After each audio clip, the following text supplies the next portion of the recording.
How we in, lads and lasses, gather round for the latest circus act in the world of social media theatrics, where common sense takes a back seat and everyone and their dog is a critic with a PhD in outrage. But in all seriousness, I find this latest clamour for censorship by so-called conservative ministers to be deeply troubling.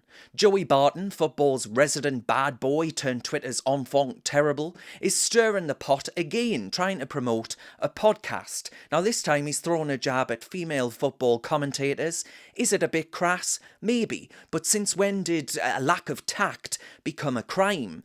Now the sports minister Stuart Andrew, bless him, he's leaping into the fray, absolutely shivering in horror there at the entourage of female MPs asking him to take action against Joey Barton.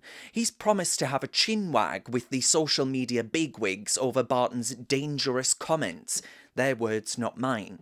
He's even condemned the remarks at a Department for Culture, Media and Sport Select Committee. It was Sunderland MP Julie Elliott who was chiming in, calling the posts very, very disturbing.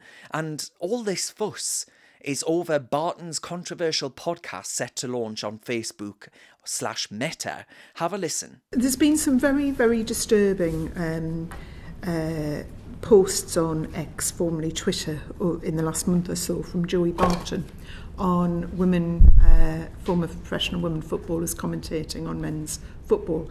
And whilst I'm sure he's doing this as he's got a new podcast launching in February, it led to ITV putting out a strong statement against him, defending their women commentators, quite rightly so. What can we, as politicians, and what can the government do to try and stop these things happening? I didn't want to for 1 minute sound like I'm not condemning it. No, I genuinely am, for the record.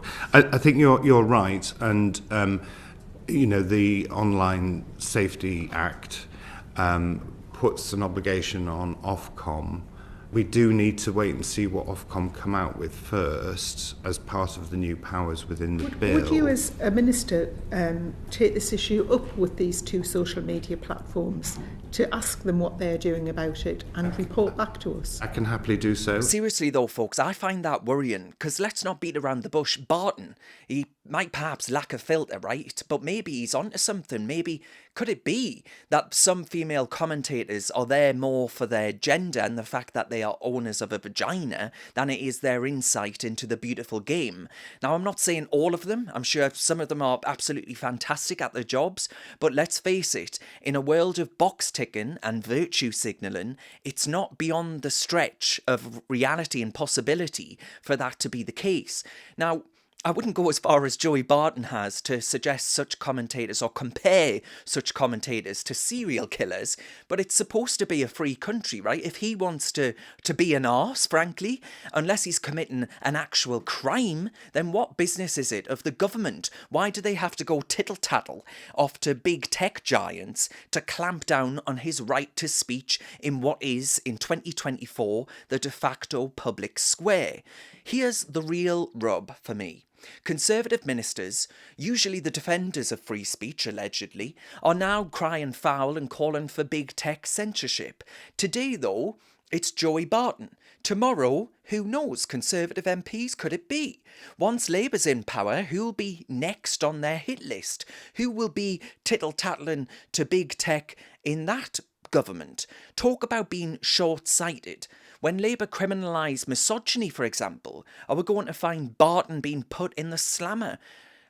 It's just so depressingly short-sighted. We need to tread incredibly carefully when it comes to the encroachment upon free speech in what is the de facto public square. Freedom of speech isn't a buffet, right, where you pick what you fancy. It's an all-or-nothing deal. You're either in it or you're not. You're for it or against it. Silencing voices, no matter how coarse, no matter how offensive, and I'm sick of that, offensive, you don't have a right to be offended, right? This isn't my problem. No matter how coarse someone's language is, this isn't the answer. We were told that Suella Braverman's language was inappropriate and too coarse, and that she perhaps shouldn't be Home Secretary. When she's talking about issues of national security and border controls, Let's have the debate, whatever it might be. Let's challenge the ideas, whatever they might be. But for the love of God, let's not start censoring every opinion that ruffles a few offended feathers on the bloody internet. Have you got what it takes to be a reasoned presenter?